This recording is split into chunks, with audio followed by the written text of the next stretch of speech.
can do. There's so many lifestyle choices we can make, and they are very effective. They can really improve your sleep. But if you don't switch this off, you are going to be interrupted. So we know that we need to switch off our phones. We know it's obvious.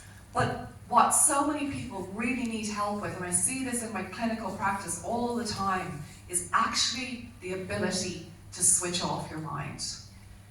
It is the most important skill that you'll ever learn. It is the very thing that will help you to embody all of these amazing learnings and insights that we're finding today.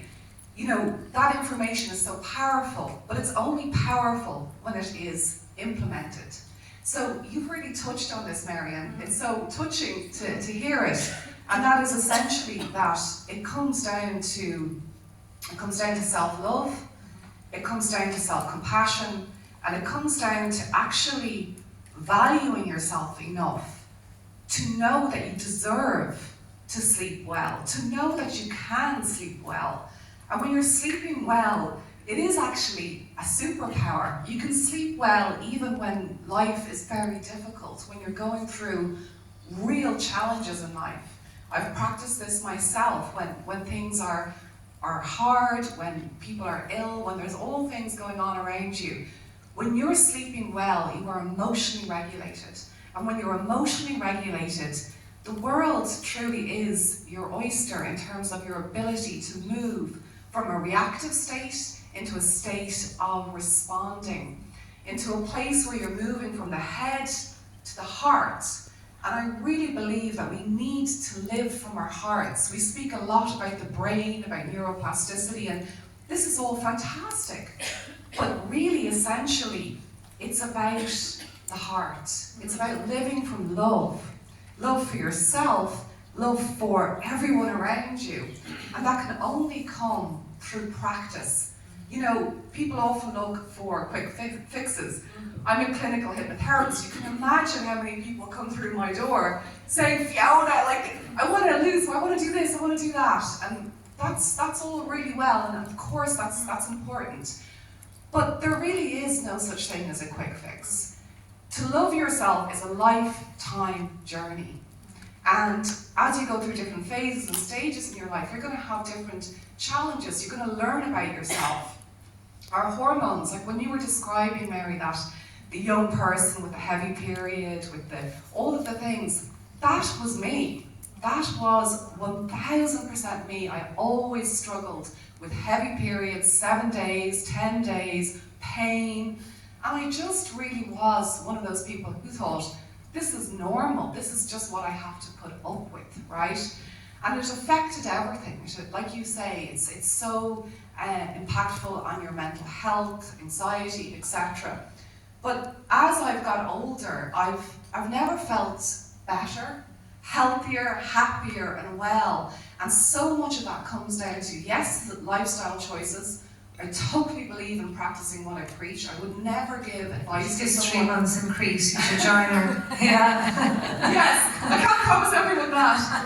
But I do think that, you know, it's like, it seems like that's just good luck or fortune, and it is, but it's also choices that we make. It's also saying, you know, I value myself enough to do this and to really have courage. I think it takes courage. Can I just ask you, Fiona, for the woman who's waking up at 3 o'clock, which a lot of women do wake at 3 and 4, they get off to sleep eventually after tossing and turning, right?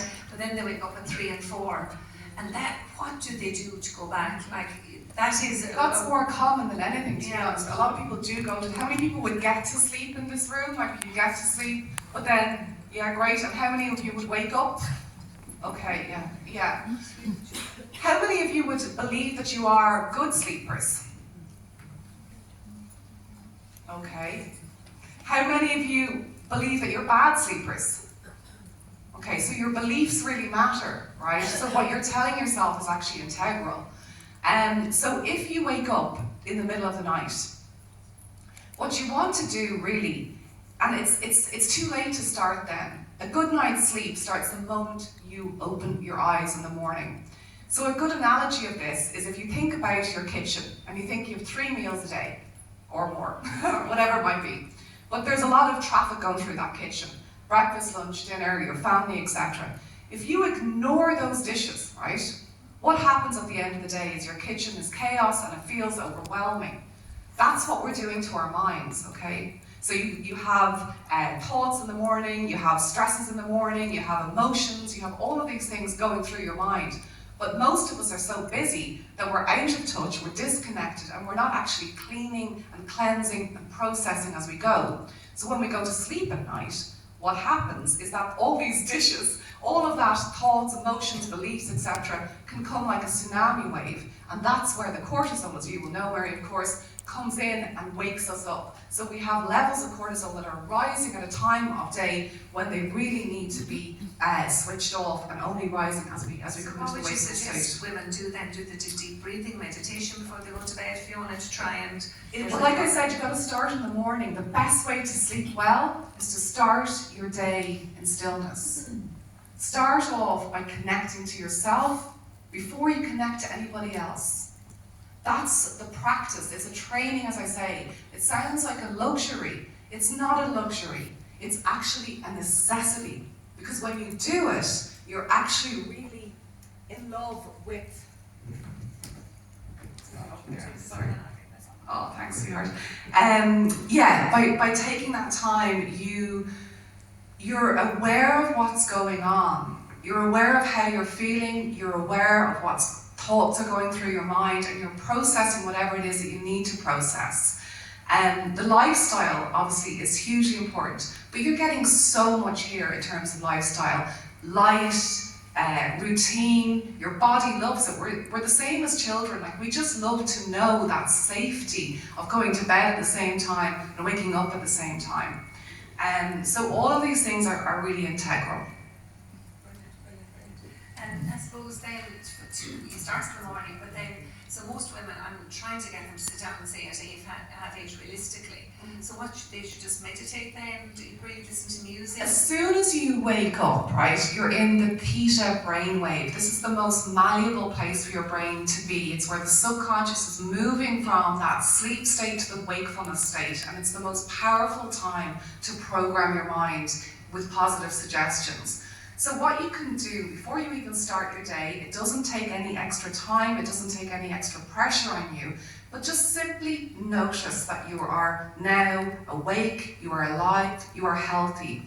Close your eyes and repeat into your own mind, I have 24 more hours to live with joy.